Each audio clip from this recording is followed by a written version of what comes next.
What is up, everybody? So today I thought I would talk a little bit about this upcoming Pantera tour in 2023. The news has been coming out about it for the last couple of days. Confirmed now that Phil and Rex, classic members of the band, will be joined by Zach Wilde on guitar, Charlie Benante on the drums. First, before we get into this, let's admire the greatness and epicness of this shirt. 1988 Pantera, Phil and Rex in the middle. Rex Rocker, as he was known in 1988, with Dimebag and Vinny on the outside, Diamond Daryl, which is what he went by back then. You know, it was kind of funny and interesting to go back and look at the nicknames and the imagery from the 80s. This was a transitional album, too. It was definitely more on like the speed metal side as opposed to the glam metal image of the cover art. Great stuff. I wouldn't mind seeing Phil and Rex break out a couple of songs from this album. Will it happen? I doubt it, but we can hope. And as far as this tour goes, it's very divided. I've seen a pretty good amount of people hating on it. I've seen a good amount of people, really liking the idea as well. Originally, I will say I was kind of in the middle. Did I ever think this would happen? No. Was I expecting this? No. I just randomly saw it and I was like, what in the world? I didn't even know what to think. I'm like, is this real? And it was real, confirmed by Billboard and all these other sites. Eddie Trunk was talking about it. I will say Phil and Rex are classic members of the band. They were integral parts of the band becoming what they were as a very big powerhouse success in the 90s. People are using the argument that you cannot have Pantera without Vinny and Dime, which I understand that, but they were not the only thing that made Pantera successful. It took Rex and Phil as well. The songwriting credits or co-writing credits between the whole band. Phil was a really great frontman in the day. His voice, very strong, very powerful. He had a, commanding stage presence, cool front guy for the band. What if Pantera broken big in the 90s if Terry Glaze had remained their singer? Or who knows who they would have got if it wasn't Phil? Who knows? Like, you don't know if they would have gotten big. They didn't get big on the first three albums with Terry Glaze. When Pantera broke up, Damage Plan didn't have some massively wild success. So it definitely was a big part of their success was Phil. While it was also a big part, Dime and Vinny, they were great players. Dimebag, super, unique style, great riffs, great tone. He's one of my favorite players, obviously. So I highly respect and admire the work that they did for the band, founding members, but I think that it is perfectly reasonable and understandable and fair for two guys that were major parts of it to want to continue on and play these songs. It was their band as well. It wasn't the Abbott solo band. It wasn't the Abbott Brothers solo band. It was Pantera. It was a group of four guys.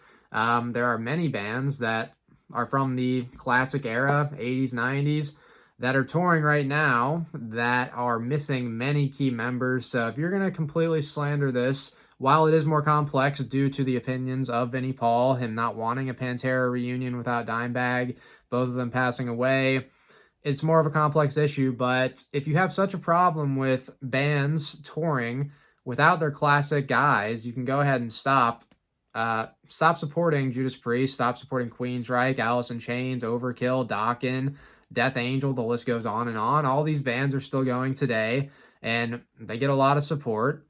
Without a lot of their original members, without a lot of their classic members.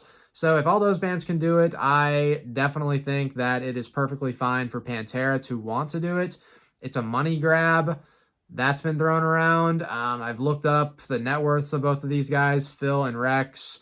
It said they're both about $5 million, so they're not super desperate for money.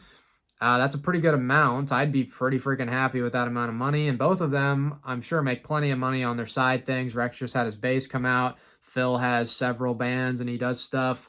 And I think it's perfectly within their rights to want to tour and make money off of music that they helped create and make popular in the 90s. As I said, co-songwriting credits. So they were helping write the music. They were helping make it popular. They helped make Pantera a massive success. So I think this will be a very cool thing to see. I think that Zach Wild will do Dimebag's guitar playing very much justice. They were great friends. So if anybody's going to do that, I think Zach's the guy for it. As far as the drumming goes, yes, Charlie, is he the best fit? Maybe not the best fit ever, but he is a great drummer nonetheless, and should be really cool to see. And I've also seen a lot of people comparing this to Van Halen, saying like, there's no possible way you could have a Van Halen tour without Eddie Van Halen. So why are you having this Pantera tour without the Abbott brothers? I don't think it's exactly the same, and also I think that anybody who says if Van Halen announced tomorrow that they're gonna go on a tour with David Lee Roth, Michael Anthony, Alex, and Wolfgang on guitar. Anyone who says they wouldn't go to that is a liar. You would go to that, dude. Stop playing. Just like I think that probably 80% of the people that are dogging so hard on this, I think they'll end up going to see. Like, it'll be a fun time. I don't think it should be that much of a world-breaking issue. Like, dude, they're a band with half of their classic guys wanting to go out and tour for the people. People want to see it. Like, I want to see it. Everybody under the age of 35 that's a Pantera fan wants to see these songs played live, and it's much cooler to see it under the Pantera name with two of the classic guys, with Zach on guitar, who will do a great job. So, I don't have much of a problem with it at all. And this had to have been green lighted by somebody within the Abbott brothers estate. They had to say, yes, it's okay. So they're giving it the green light.